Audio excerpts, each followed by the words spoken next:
기도하겠습니다.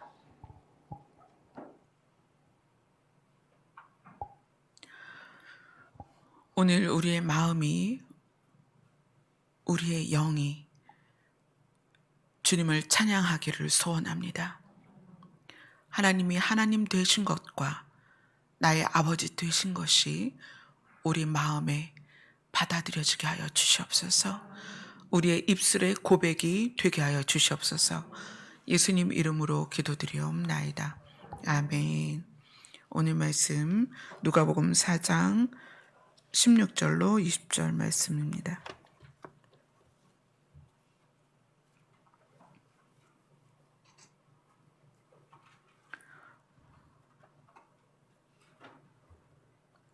같이 읽겠습니다. 시작. 예수께서 그 자라나신 곳 나사렛에 이르사 안식일에 늘 하시던 대로 회당에 들어가사 성경을 읽으려고 서심해 선지자 이사야의 글을 들이거늘 책을 펴서 이렇게 기록된 데를 찾으시니 곧 주의 성령이 내게 임하셨으니 이는 가난한 자에게 복음을 전하게 하시려고 내게 기름을 부으시고 나를 보내사 포로된 자에게 자유를, 눈먼 자에게 다시 보게 함을 전파하며 눌린 자를 자유롭게 하고 주의 은혜의 해를 전파하게 하려 하심이라 하였더라. 책을 덮어 그 맡은 자에게 주시고 앉으시니 회당에 있는 자들이 다 주목하여 보더라. 아멘. 혹시 여러분 중에 기억을 하시는 분이 있으면 좋겠는데 8월 29일 주일날 저희들이 무엇을 말씀을 나눴는지 혹시 기억하세요? 기억이 안 나죠? 네, 사실 저도 기억이 안 나요. 그래서 설교집을 찾아봐야 돼요. 8월 29일날 저희가 무엇을 나눴냐면 성도들의 옳은 행실에 대해서 나눴어요.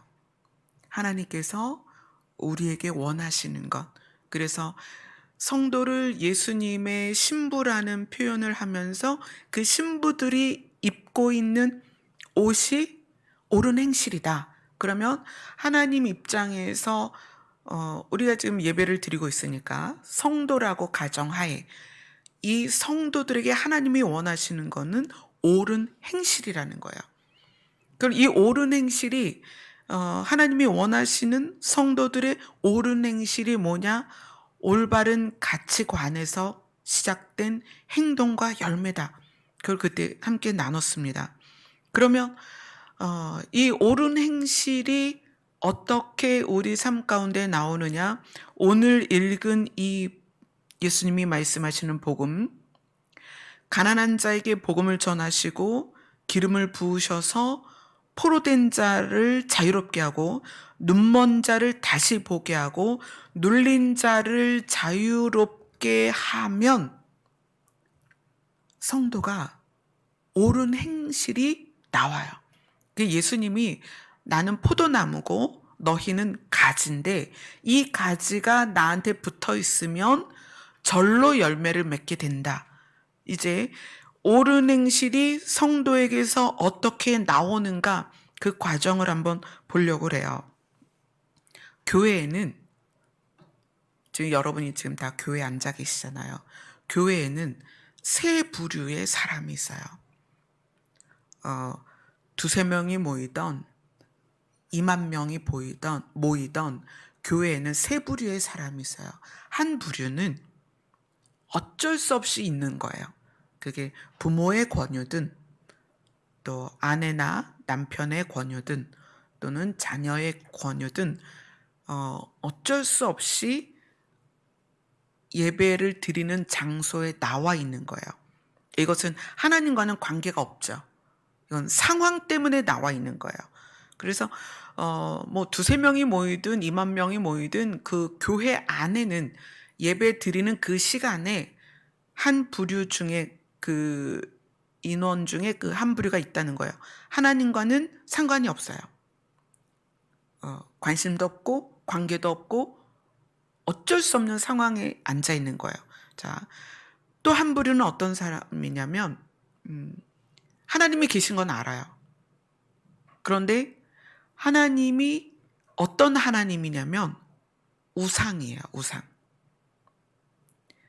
내가 이 땅을 살아가면서 이 땅에 살아가는 동안에 필요한 것을 구하는 존재. 그런 존재로서 하나님을 알고 있는 거예요. 내가 하나님을 믿고 예배도 잘 드리고 헌금도 많이 하고 기도도 많이 하고 예배 시간 꼬박꼬박 잘 나오면 하나님이 나에게 복을 주셔서 사업도 잘 되고 건강도 좋아지고 자녀들이 좋은 대학 가고 이런 개념으로서 하나님을 알고 있는 거예요. 또 한 부류는 뭐냐면 우린 다 사람이잖아요. 사람이 누구를 인식하냐면 신을 인식하는 거예요. 아, 신이 있구나. 나는 사람이고 이 사람이 이 세상에서 접하는 모든 관계들 가운데에서 초월적인 대상을 깨닫는 거예요. 아, 신이 있구나. 근데 이 접근 방식이 하나님을 우상처럼 섬기는 그 부류랑 접근 방식이 달라요. 처음에는 초월적인 존재, 사람과는 다른 초월적인 존재가 있다는 것을 인식하고 그것을 우리가 하나님이라고 부르는 것에 대해서 깨닫고 나서 그 하나님께 접근하는 방식이 뭐냐면 하나님은 어떤 분이지? 하나님은 어떤 분이지? 하나님이 누구지? 이렇게 접근하기 시작하는 거예요. 그리고 하나님이 세상을 향하여 또는 개별적인 개인을 향하여 하나님이 무엇을 말하고 싶은가를 추적해 가는 거예요. 교회 안에는 정말 많은 다양한 여러 사람들이 모여 있어요. 그런데 이렇게 세 부류로 나뉩니다. 하나님과 상관이 없고 하나님이 궁금하지도 않고 상황에 의해서 어쩔 수 없이 나와 있는 사람이 있어요. 근데 이 사람이 교회를 계속 오다 보면 신이 있나 보다. 계속 들으니까 하나님이 있나 보다. 그런데 이 한 부류가 두 개로 나뉘는 거예요. 하나는 간증을 통해서 듣는 소리. 내가 요번에 40일 금식 기도를 했더니 하나님이 이런 역사를 베풀어 주셔서 내가 이렇게 됐다. 이런 상황이 이렇게 변했다. 이런 간증을 통해서 하나님은 나에게 어떤 문제를 해결해 주는 분이다라는 쪽으로 포커스가 맞춰지는 거예요. 그래서 하나님을 우상처럼 섬기기 시작해요. 최선을 다해서 교회에 나오고 뭔가를 많이 하고 또 내가 하나님 그 예전에 인신제사 같은 것도 있었잖아요. 자식을 들여서 자식을 불태우든지 각을 뜨든지 그래서 자기에게 복을 받으려는 그런 일까지도 있었단 말이에요. 하나님을 대하는 자세가 그럴 수 있다는 거예요. 그런데 하나님을 향한 접근 방식이 사람이 아닌 어떤 존재가 있구나. 근데 그것을 신이라고 하는데 그 신을 교회에서 하나님이라고 부르는데 그 하나님에 대한 존재 자체에 접근을 하는 거예요. 하나님이 누구지? 하나님이 어떤 분이지? 하나님이 우리에게 주는 메시지가 뭐지? 성경이 하나님을 알게 하는 메시지라면 도대체 성경은 하나님을 뭐라고 말할까? 이렇게 접근해 가는 거예요. 근데 그렇게 접근하다가 신이 누구인지, 신이 나에게 원하는 게 무엇인지, 사람을 향하여 신이 주고 있는 메시지가 무엇인지 깨닫게 되면 우리의 삶 가운데 뭐가 시작이 되냐면 신이 사람을 향하여 접근하는 방식이 내가 나를 향하여 접근하게 돼요. 또 신이 사람을 향하여 접근하는 방식을 알게 되면 내가 타인을 향하여 접근하는 방식이 만들어져요. 그걸 신에게서 배우는 거예요. 마가복음 6장 1절로 가겠습니다.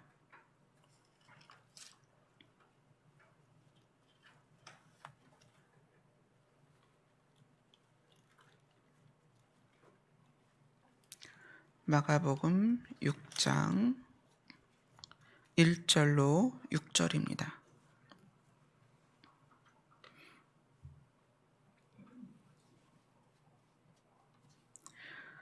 같이 읽겠습니다. 시작. 예수께서 거기를 떠나사 고향으로 가시니 제자들도 따르니라. 안식일이 되어 회당에서 가르치시니 많은 사람이 듣고 놀라 이르되 이 사람이 어디서 이런 것을 얻었느냐? 이 사람이 받은 지혜와 그 손으로 이루어지는 이런 권능이 어찌 됨이냐? 이 사람이 마리아의 아들 목수가 아니냐? 야고보와 요셉과 유다와 시몬의 형제가 아니냐? 그 누이들이 우리와 함께 여기 있지 아니하냐? 하고 예수를 배척한지라.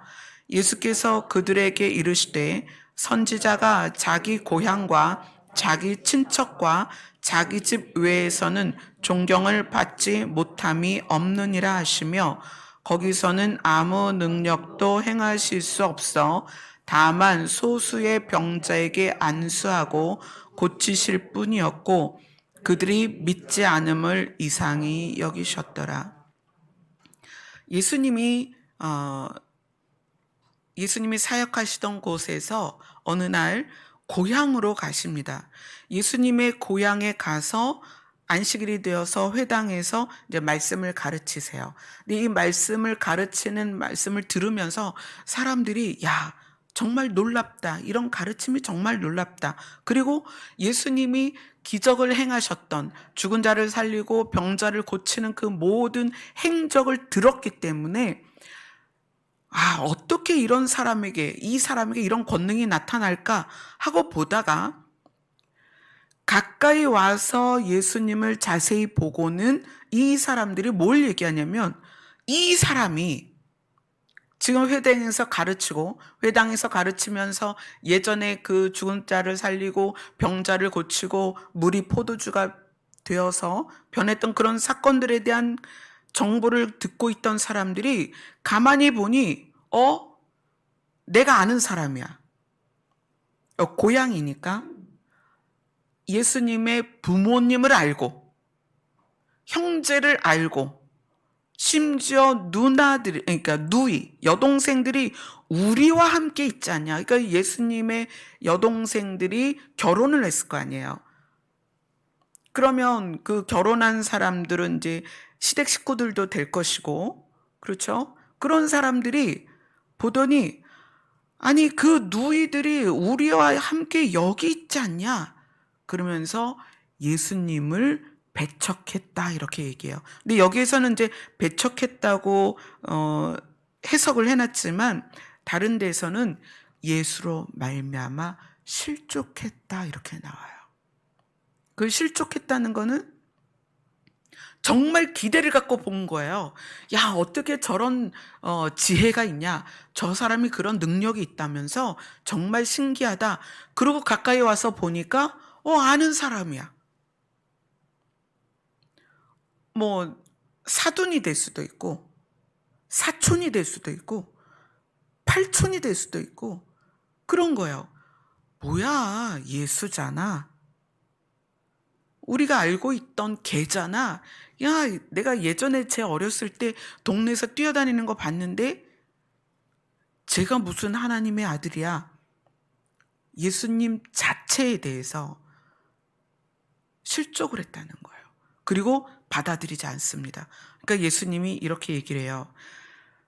선지자가 자기 고향과 자기 친척과 자기 집 외에서는 존경을 받지 못함이 없느니라. 이걸 다시 말하면 자기 고향과 친척과 자기 집에서는 존경을 받지 못했다는 거예요. 그렇게 하고 그들이 믿지 않으니까 예수님이 그 동네에서는 기적을 베풀지 않고 떠나십니다. 요 마가복음 6장 1절에서 6절이 오늘 본문에 있는 사건이에요. 오늘 본문이 누가복음 4장이잖아요. 누가복음 4장 오늘 읽은 16절이 뭐냐면 같이 읽겠습니다. 누가복음 4장 16절 시작. 예수께서 그 자라나신 곳 나사렛에 이르사 안식일에 늘 하던 대로 회당에 들어가사 성경을 읽으려고 서심해. 아까 읽은 마가복음이 이 우리가 오늘 본문으로 삼은 누가복음 4장 16절부터 있었던 일을 조금 더 세분화시켜서 그 나사렛 회당에서 무슨 일이 있었는지를 누가복음에서 나누고 있는 거예요. 아니, 마가복음에서 나눴던 거예요. 예수님이 자란 나사렛. 그래서 예수님을 나사렛 예수 이렇게 부르죠. 나사렛에서 자랐기 때문에. 원래 태어난 곳은 베들레헴이지만 나사렛에서 성장을 했어요. 그래서 예수님을 베들레헴 예수 이렇게 하지 않고 나사렛 예수 이렇게 얘기하죠. 근데 그 나사렛 옛날 고향에 돌아갔는데 그들이 예수님을 배척하고 실족했다는 거예요. 실망했다는 거예요. 아니, 소문으로 듣던 그 죽은 자를 살리고 물이 포도주가 되도록 변하게 했던 그 사람이 우리 동네 애야? 걔였어? 하고 실족을 했다는 거야. 예수님이 자유의 복음을 전하시면서 이 자유의 복음이 적용되지 않는 현장을 지금 이야기하는 거예요.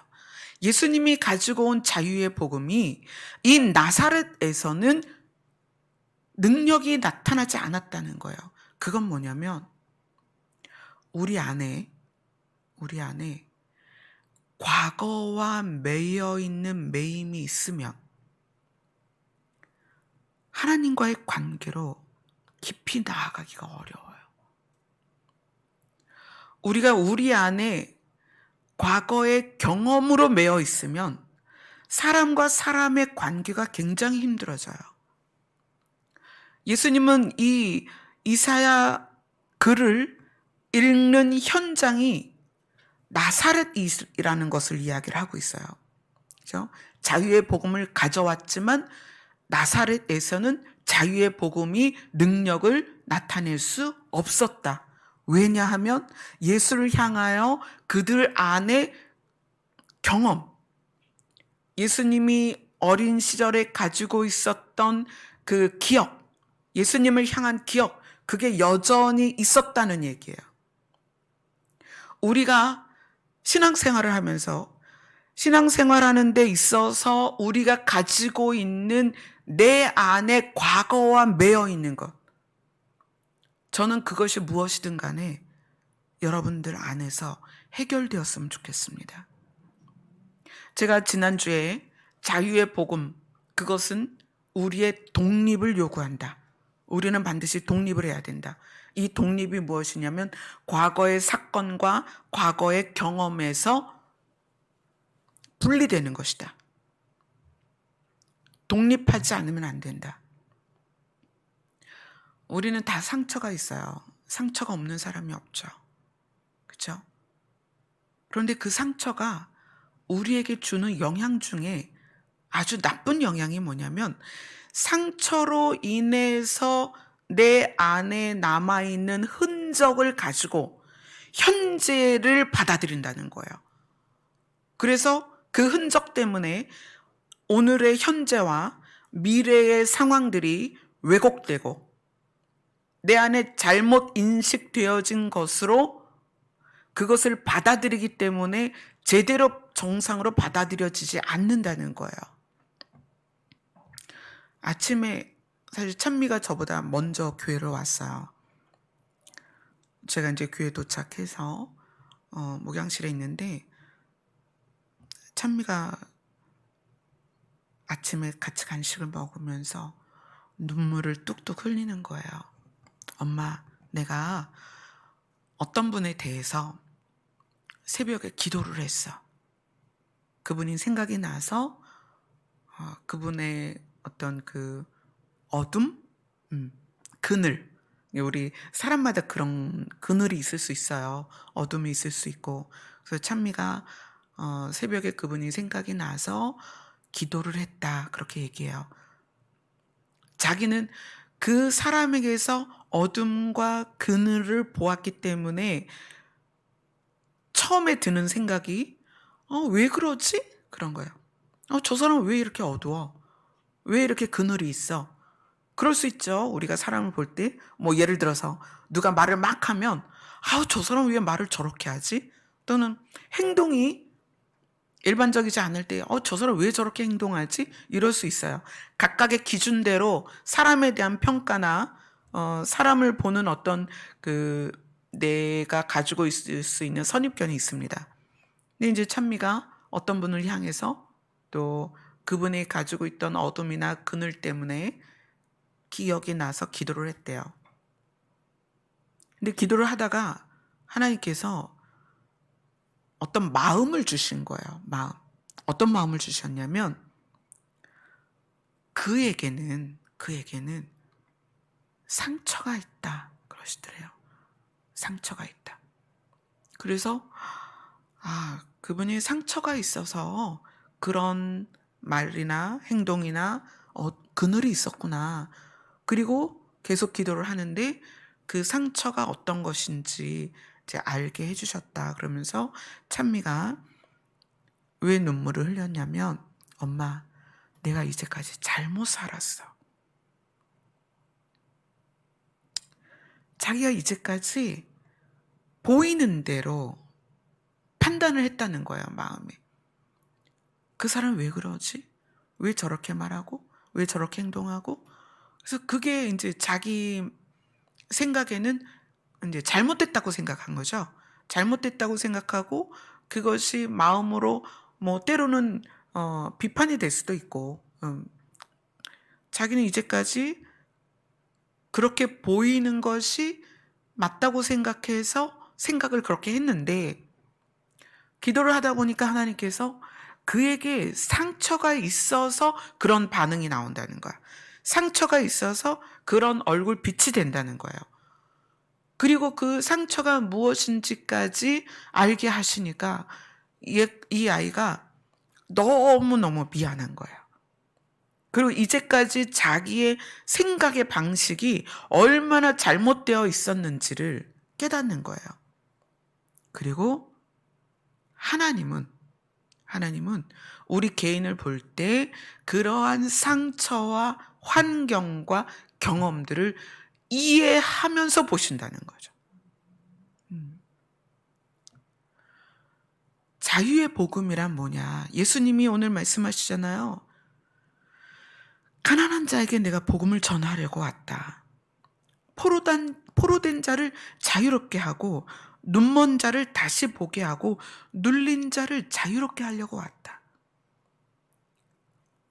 우리는 타인에 대해서 보는 대로 판단하고 정죄하지만 하나님은 어떤 시각이냐면 그 사람의 상처와 환경과 경험을 다 이해하면서 보신다는 거예요. 그러면 우리의 상처와 경험과 환경이 때로는 우리를 죄를 짓게 해요.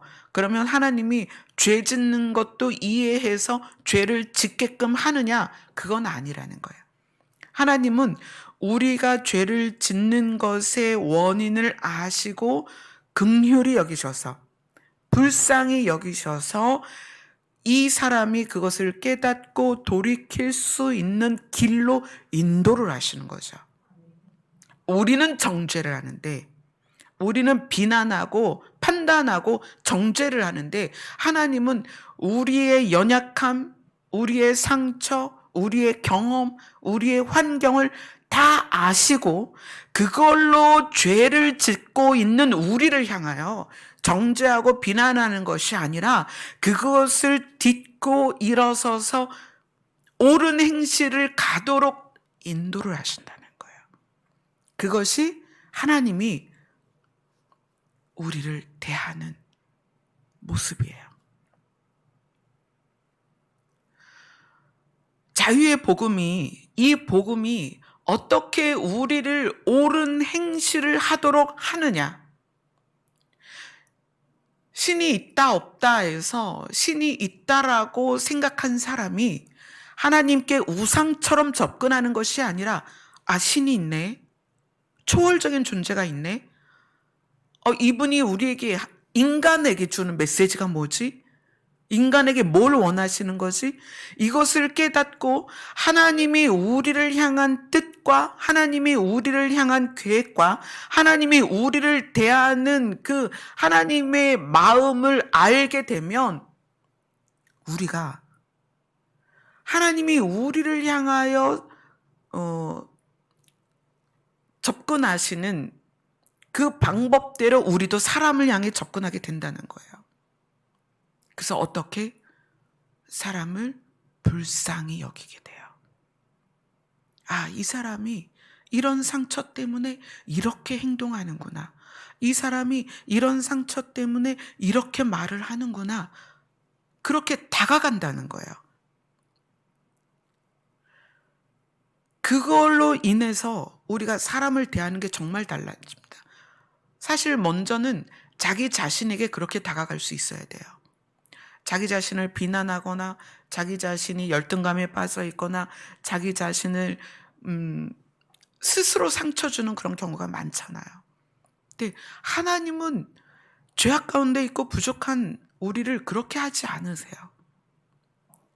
하나님은 긍휼로 다가오십니다. 그것을 깨달으면 내가 나 자신을 대하는 태도가 달라져요. 비록 부족하고 연약하고 죄 가운데 있지만 내가 하나님이 나를 대하시는 것이 어떤 건지를 알면 나에게 그렇게 나 스스로 나에게 상처 주지 않습니다. 그리고 위로하고 격려를 해요. 아니야, 이제 잘할 수 있어. 일어나자, 힘내자. 하나님이 나를 사랑하시니까. 그 다음 단계가 뭐냐면 타인을 향해서 그렇게 접근한다는 거야. 지금은 그럴 수 있어. 지금은 술을 먹을 수도 있고 욕을 할 수도 있고, 그래, 지금은 네가 이 세상에서 방탕하고 남들이 볼 때 옳지 않게 살 수 있어. 그러나 하나님이 너를 옳은 길로 인도하실 거야 라는 마음으로 사람을 볼 수 있다는 거예요. 그래서 공동체 안에서 무엇이 이루어지느냐? 하나님이 우리에게 주신 계명은 서로 사랑하라는 거예요. 내가 너희를 사랑하듯이 서로 사랑하라는 거예요. 이것이 어떻게 가능할 수 있는가? 성도의 옳은 행실이 어떻게 가능할 수 있는가? 하나님이 우리를 대하는 방식, 하나님이 우리를 향한 마음, 이것을 깨닫고 그것이 적용돼야만 그게 가능하다는 거예요.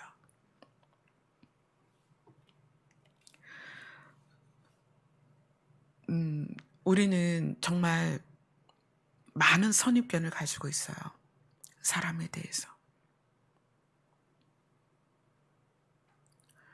제가 자유의 복음에 대해서 나눌 때 자유의 복음으로 독립하게 되려면 반드시 사실을 가지고 살아야 된다 그랬어요. 사실이 뭐죠? 신이 있다는 거예요. 신이 있다 없다는 굉장히 달라요. 사람이 신을 깨달으면 신이 우리를 바라보고 있고 신이 나와 함께 있다는 것을 깨달으면 거기서부터 시작되는 게 양심입니다. 선한 양심은 신의 존재를 알아야만 발동이 돼요. 우리 그럴 수 있죠. 세상에 교회 안 다녀도 착한 사람 얼마나 많은데요. 그럴 수 있습니다. 그러나 신이 있는 상태에서 신의 존재를 인정하는 상태에서의 옳은 삶과 신이 존재하는 것을 모르는 상태에서의 옳음은 어느 극한 상황까지 가면 거기서 반드시 나뉘어져요. 이건 조금 이따 다시 한번 다룰 건데, 신이 있다는 것을 큰 프레임으로 해서 우리 안에 기준이 생깁니다. 아, 신이 있구나. 신이 우리를 보고 있구나. 신이 모든 걸 알고 있구나. 이것이 강력하게 우리 안에 들어오면 그것이 우리의 모든 삶과 생각의 기준이 됩니다. 그러면 우리가 질문할 수 있어요. 아니, 그런데 왜 교회가 불법을 행하고 장로가 사기치고 교회가 돈만 밝히고, 그런 질문할 수 있어요. 신이 있는 걸 알면서 하나님을 아버지라고 부르면서 늘 예배를 드리는데 어떻게 교회가 그렇게 불법을 행하고 악한 행동을 할 수가 있느냐? 그거는 하나님을 알되 접근하는 방식이 우상으로 접근하기 때문에 그래요. 자, 우상은 뭐 이렇게 부적 같은 것도 써서 붙이고, 뭐 명태 같은 것도 달아매고, 그리고 탑도 쌓고, 그래서 탑돌이도 하고, 물 떠놓고 빌기도 하고 그러죠.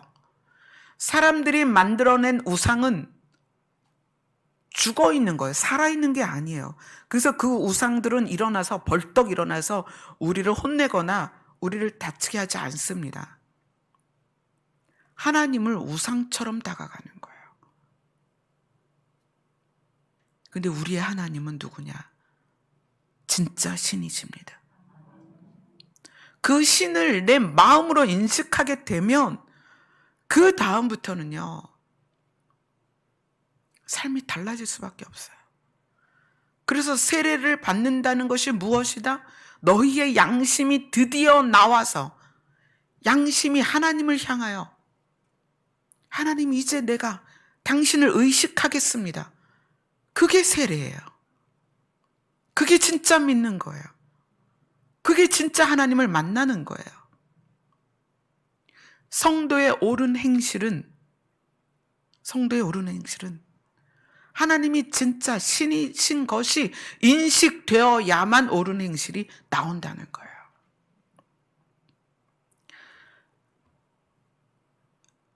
이 복음이 우리 안에 들어왔을 때 우리를 옳은 행실을 살아갈 수 있도록 인도를 합니다.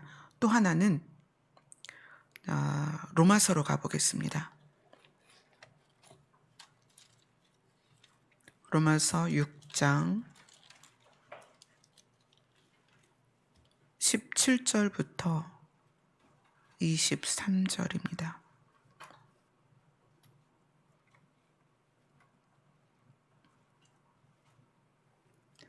같이 읽겠습니다. 시작. 하나님께 감사하리로다. 너희가 본래 죄의 종이더니 너희에게 전하여 준 바 교훈을 본을 마음으로 순종하여 죄로부터 해방되어 의에게 종이 되었느니라.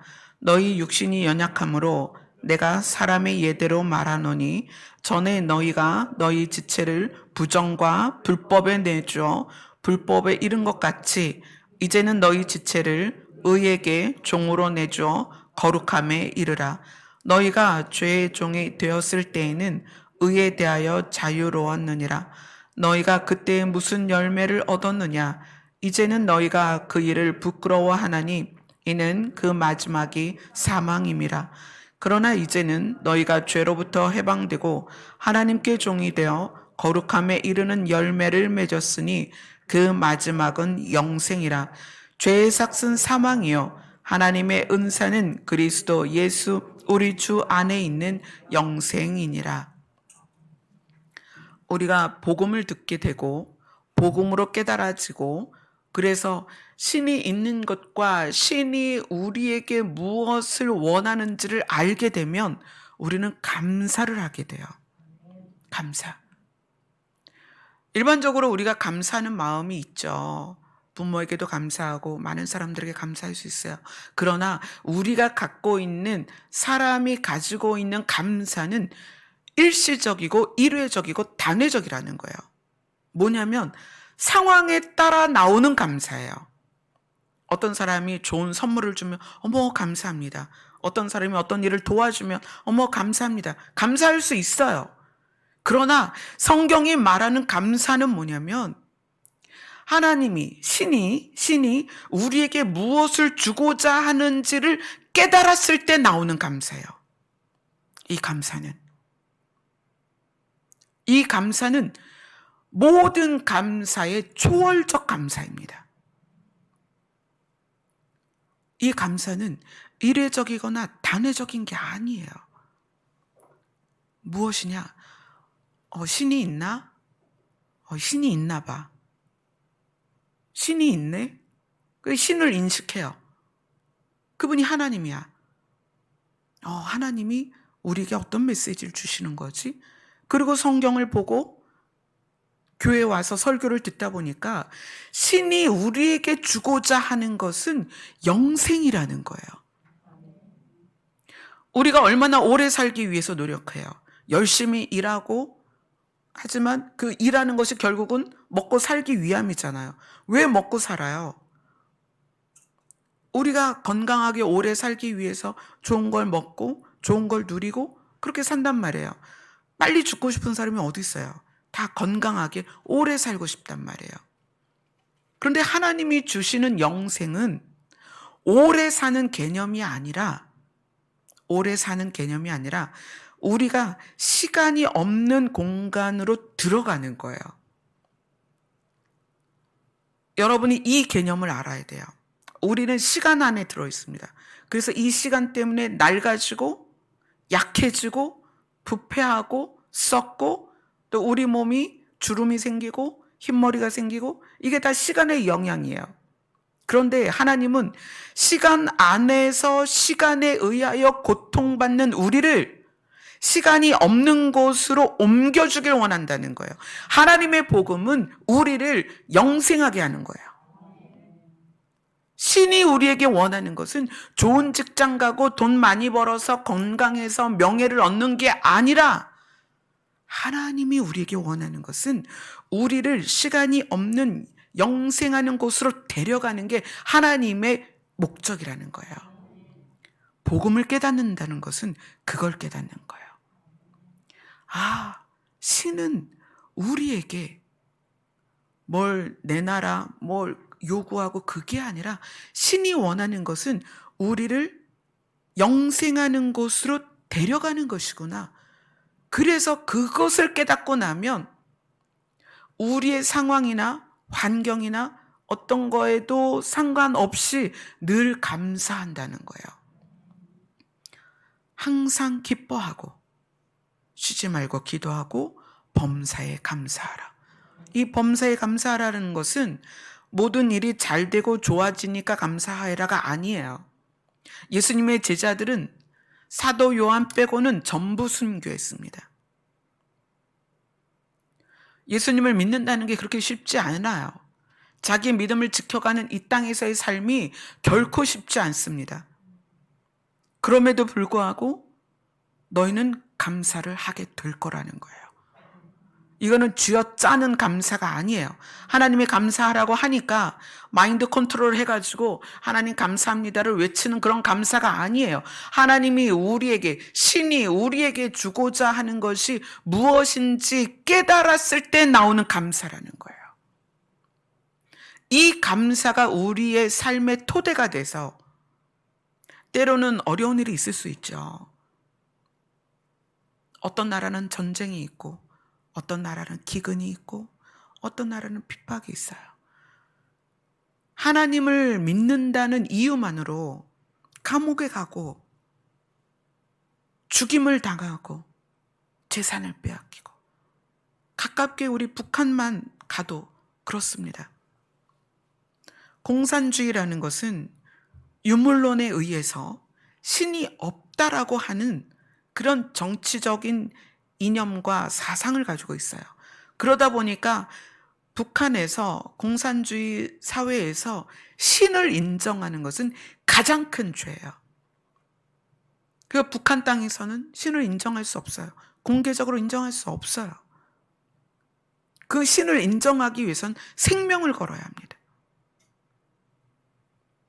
그런데 그들이 왜 북한 땅에서도 죽어가면서 신을 인정할까요? 신이 있다는 것이 사실이기 때문이에요. 아멘. 여러분이 독립할 수 있는 가장 큰 조건은 신이 있다는 것을 깨달을 때입니다. 신이 있다는 게 깨달아지면 과거의 경험들, 타인이 나에게 주었던 영향들, 부모가 나를 성장시킬 때 그 양육 태도가 굉장히 많이 우리를 영향을 줍니다. 엄한 부모에 의해서 성장했을 때 두려움이 많아서 숨거나, 또는 엄한 부모에 의해서 내 안에 분노가 쌓이거나, 정말 많은 영향이 있어요. 학교에서 왕따를 당했던 경험이 있으면 어떤 사람에 대한 신뢰가 사라지죠. 누구든지 나를 그렇게 미워할 수 있기 때문에 사람에 대한 신뢰가 사라져요. 어떤 사건에 의해서 피해를 봤을 때에는 트라우마가 생겨요. 그래서 많은 일에 두려움이나 또 걱정 같은 게 생길 수밖에 없죠. 그런데 하나님이 복음을 통해서 우리에게 다가오실 때 이 땅의 이 모든 문제는 어느 날 순식간에 사라질 거야. 내가 너를 그런 것이 없는 곳으로 데려갈 거야. 그게 하나님이시. 그게 하나님의 복음입니다. 이것이 믿어지면 하나님이 신이 우리에게 뭘 주고 싶은지를 알고 믿게 되면 이 땅에서의 모든 조건들이 나를 괴롭힐 수 없다는 거예요. 때로 재산을 잃어도, 때로 건강을 잃어도, 때로 관계가 끊어져도 거기에서 혼자 서 있을 수 있다는 거예요. 쓰러지지 않고. 그게 독립이에요. 그런데 이 감사가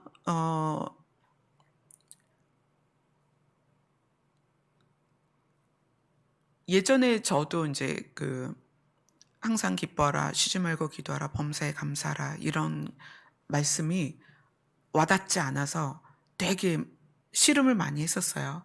하나님, 전 정말 그건 이해할 수 없어요. 저는 지금 힘들고 어렵고 괴로워요.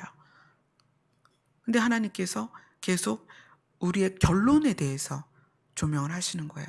너의 결론, 너의 마지막, 내가 너를 위해서 나의 나라를 준비하고 있다. 근데 그것도 사실 와닿지가 않는 거예요. 왜냐하면 당장 내 현실이 너무 힘드니까, 당장 내 삶이 너무 어려우니까 그게 내 안에 다가오질 않는 거예요.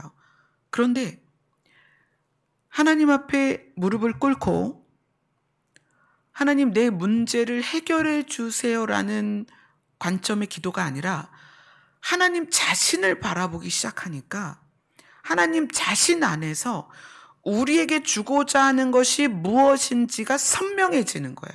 그래서 저는 여러분들이 기도를 많이 하셨으면 좋겠는데, 정말 저는 여러분들이 시간만 되면 정말 많은 기도를 했으면 좋겠어요. 그런데 그 기도의 내용이 하나님 자신을 알고자 하는 기도였으면 좋겠어요. 첫 걸음이 하나님이 인식이 안 된다면, 하나님이 계시다면, 정말 수많은 사람들이 교회를 다니면서 하나님을 찾는데 정말 하나님이 계시다면 하나님 당신이 믿어지게 해달라고 기도를 하시고요. 하나님이 만약에 여러분 믿어진다면 하나님이 우리에게 주고자 하는 메시지가 뭔지를 여러분 자신이 받으세요. 하나님이 여러분에게 주고자 하는 선물이 무엇인지, 여기에서 하나님의 은사는 그리스도 예수 주 안에 있는 영생이다. 하나님이 주고자 하는 선물은 영생이다. 이것이 여러분에게 받아들여지고 느껴지고 깨달아질 때 여러분은 어떤 상황에서도 감사를 하게 된다는 거예요. 아까 옳은 행실을 이야기할 때 세상 사람들이 착할 수 있어요. 그렇죠? 자기의 도덕적인 개념, 윤리적인 개념이 굉장히 바르고 선해서 정말 옳은 삶을 살 수 있어요. 교회를 안 다녀도 그건 충분히 가능합니다. 그런데 윤리적이고 도덕적으로 선한 사람과 복음을 깨닫고 양심이 살아나서 선하게 사는 사람하고 무슨 차이가 있냐면 신이 무엇을 주고자 하는지를 모른다는 거예요, 이쪽은. 그러니까 윤리적이고 도덕적인 삶을 살아가는데 이 사람은 신의 존재를 모르고 신을 인정하지 않으니까 신이 주고자 하는 선물을 못 받아요. 똑같이 착하게 사는데 복음을 깨닫고 착하게 사는 성도와 옳은 행실을 사는 성도와 세상에서도 얼마든지 착하고 선하게 살 수 있는데 착하고 선하게 사는 겉모습은 똑같지만 결과가 다르다는 거예요. 왜냐하면 신을 인정하는 자에게는 신이 선물을 줘요. 그 선물이 뭐다? 영생이다. 아멘. 그래서 저는 이 세계의 모든 사람이 신을 알았으면 좋겠어요. 초월적인 존재인 그 신을 알았으면 좋겠어요. 그리고 그 신이 우리에게 선물을 주고 싶어 한다는 걸 좀 알았으면 좋겠어요. 제가 여기에 서서 여러분에게 복음을 전하는 것은 그것을 알리는 것입니다. 우리가 이 땅에 매여서 100년도 못 사는 이 세상에서 우리가 눈으로 보는 것을 취하려고 정말 얼마나 아둥바둥 살아가요. 그런데 그게 다가 아니라는 것을, 신이 우리에게 줄 선물을 가지고 기다리고 있다는 것을, 그걸 여러분에게 전해주고 싶다는 거예요. 그런데 그것이 정말 가슴에 깊이 와닿으면, 그게 개념이 아니라 정말 마음에 깊이 와닿으면 그것 때문에 모든 것에서 자유할 수 있다는 거예요. 남들이 나를 오해해도 하나님은 아시니까 그 오해에 내가 분노하지 않는 거예요. 누가 나를 대놓고 비방해도 그것에 자유할 수 있어요. 하나님이 아시니까. 하나님이 나의 아버지니까. 이곳에서 좀 아프고 가난하고 연약해도 나는 갈 곳이 있어. 여기가 끝이 아니야. 세상 사람들은 여기가 끝이라고 생각하지만 나는 아니야. 왜? 하나님이 나에게 줄 선물을 가지고 기다리고 있는데 그 선물이 뭐다? 영생이다. 아멘. 이 복음이 여러분 안에 정말 깊이 들어오면 여러분은 모든 것에서 자유할 수 있습니다. 그리고 진짜 감사를 할 수 있어요. 단회적이고 일시적인 감사가 아니라, 환경에 의해서 나오는 감사가 아니라 여러분 마음 깊은 곳에서 그 감사가 토대로 삶을 살아갈 수 있다는 거예요. 그래서 상황이 어떠하든 만나서 기쁘게 인사하고 사람들을 안아주고 위로하고 격려하고 그럴 수 있다는 거예요. 가족 안에서도 그렇고 교회 안에서도 그렇고 그렇게 살 수가 있어요. 우리가 각자 우리의 삶이 얼마나 남았는지 아무도 몰라요. 아무리 어린아이도, 아무리 나이가 많아도 이 땅에서 벗어나는 데에는 정말 순서가 없어요. 그런 우리가 이 땅에서 발을 디디고 사는 동안에 신이 우리에게 주고자 하는 선물을 깨닫는다면 이 땅에서 우리가 받는 모든 영향, 사람에게서 받는 모든 영향에서 자유로울 수 있습니다. 저는 그걸 여러분들에게 전하는 거예요. 그리고 그것이 깊이 깨달아질수록 우리는 하나님이 우리에게 말씀하신 너희는 서로 사랑하면서 살아라, 이것이 가능하다는 거예요. 아멘. 아멘. 기도합시다.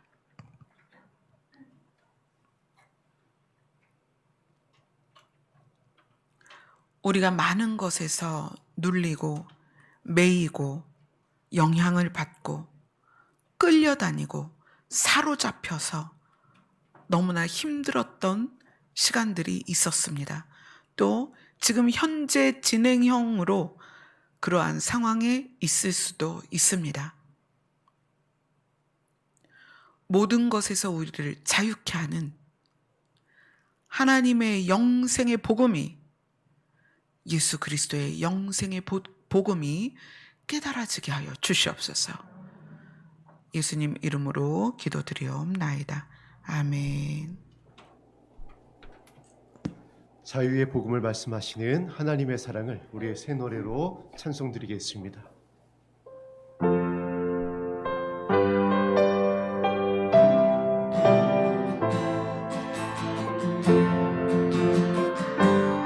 하나님의 음성을, 하나님의 음성을 듣고자 기도하며 귀를 기울이고 나의 기도를 들어주신다네.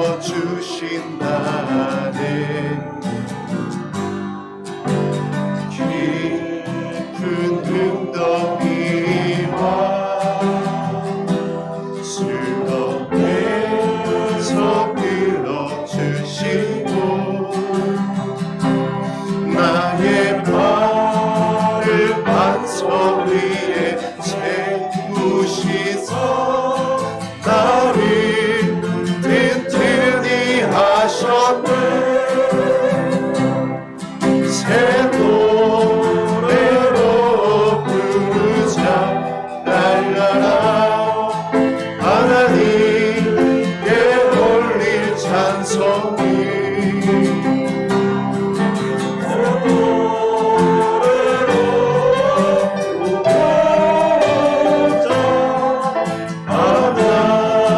하나님 사랑 주를 의지합니다.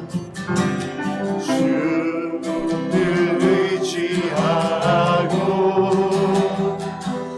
교만하지 않으며 거짓에 치우치지 아니하며 복이 있으리. 여호와 나의 주는 크신 권능의 하나님이십니다.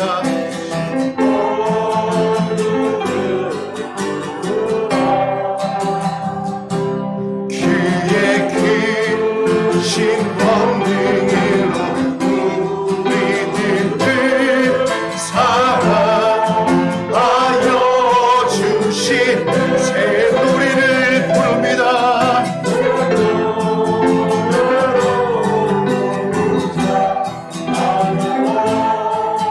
하나님께 올릴 찬송이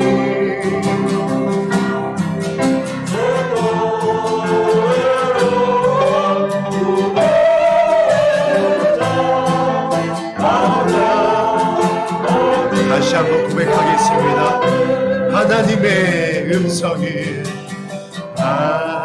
하나님의 음성을 듣고자 기도하며 귀를 기울이고 나의 기도를 들어주신다네.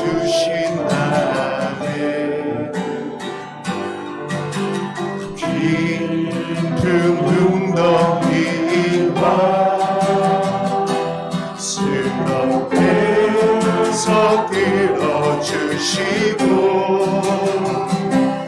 나의 발을 반석 위에 세우시사 나를 든든히 하셨네.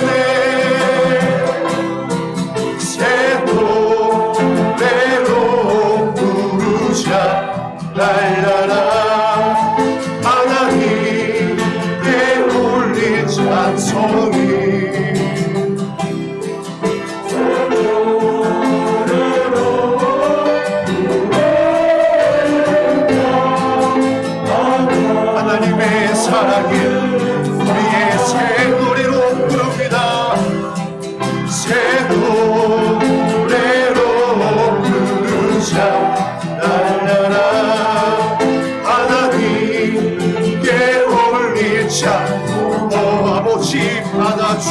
주소서. 하나님은 사랑이십니다. 하나님 다시 한번 선포합니다. 새 노래로 새 노래로 부르자. 라라라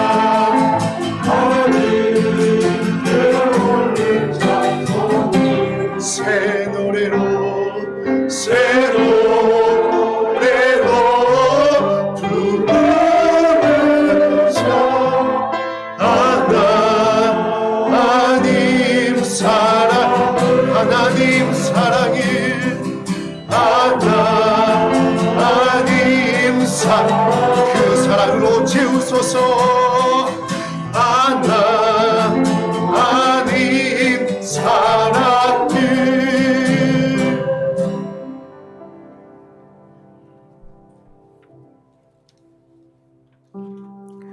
우리가 노력하면 좋은 직장을 얻을 수도 있어요. 건강할 수도 있습니다. 우리가 노력하면 돈도 많이 벌 수 있어요. 우리가 노력하면 요즘은 의학으로 예뻐질 수도 있어요. 그러나 우리의 노력으로 얻을 수 없는 게 있는데 그게 영생입니다. 하나님이 그걸 주려고, 영생을 주려고 기다리신다는 거예요. 그런데 사람이 하나님을 마음에 두고 싶지 않아 합니다.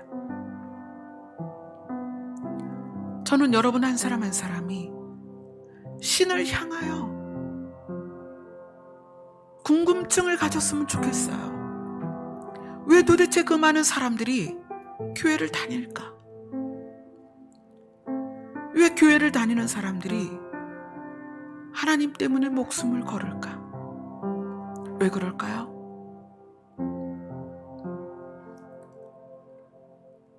하나님만이 생명을 주관하고 하나님만이 우리에게 선물을 주실 수 있는 분이에요.